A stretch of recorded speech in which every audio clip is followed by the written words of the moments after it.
can see how flat and open and boggy it is.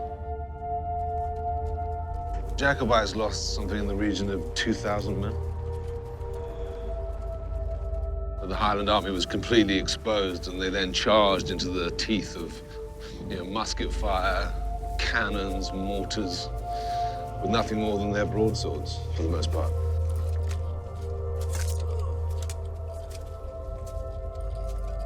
That was very, very quick, very bloody.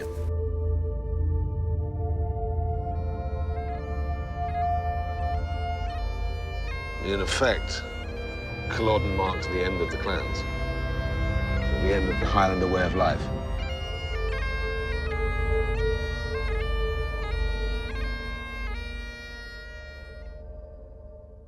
In the spring of 1746, Scottish Jacobite forces met the British government army on a marshy battlefield in the Highlands called Culloden. The last pitched battle in British history. They fought to determine who should rightfully ascend the throne of Scotland and England. The skirmish only lasted 60 minutes, but its legacy has endured for centuries.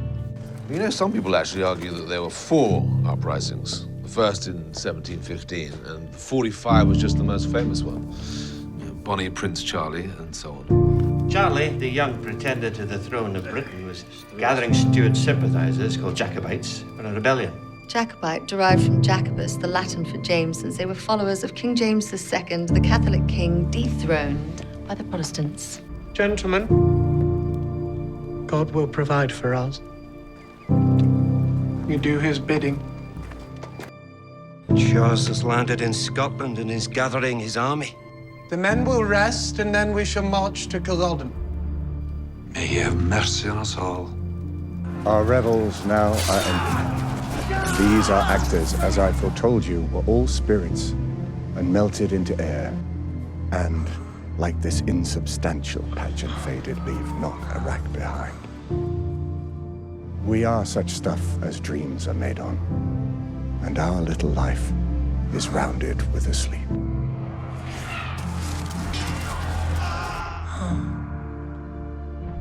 Now, London lies within our grasp. And all we have to do is reach out and take it. Our orders were to march into England and take London.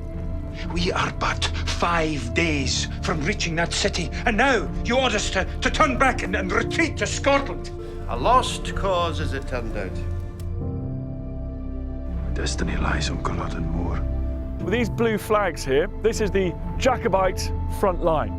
Note, I do not say Scottish because there were English troops in the Jacobite army, predominantly Highland troops, but there were English troops, there were some French troops, and over there in the British army, there were also regiments recruited in Scotland. There were Scotsmen fighting on both sides of this battle. My men will march from the right. Let the camels go left. I'll not have a damn MacDonald tell me what to do.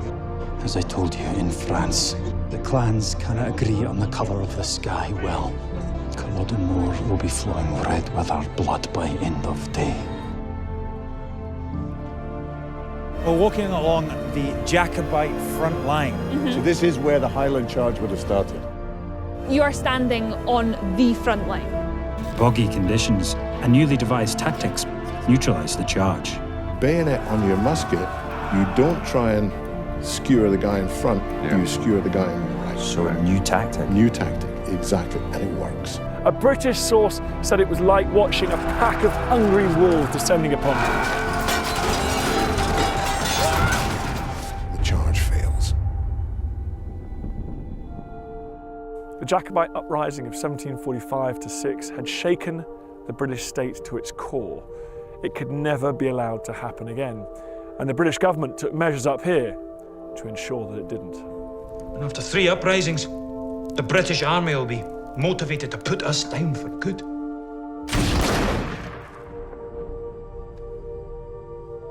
The victorious British outlawed wearing tartan, playing bagpipes, and speaking Gaelic. An entire way of life was consigned to history.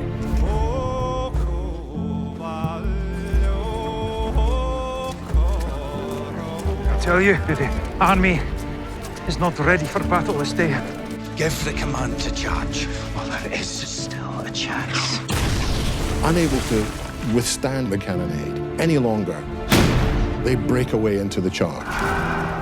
Highland warriors on the Jacobite side launched into the British line with one of their legendary Highland charges. A headlong rush into enemy gunfire with swords and shields drawn. There are 700 men who break through. Cumberland studied the Highland charge. He knows how it works. He surrounds the 700 Jacobites who have completed that Highland charge. And at that point, the battle's over.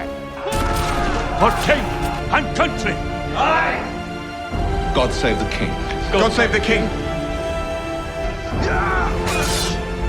Culloden Moor. It is a terrible place to have a battle, a terrible place to die.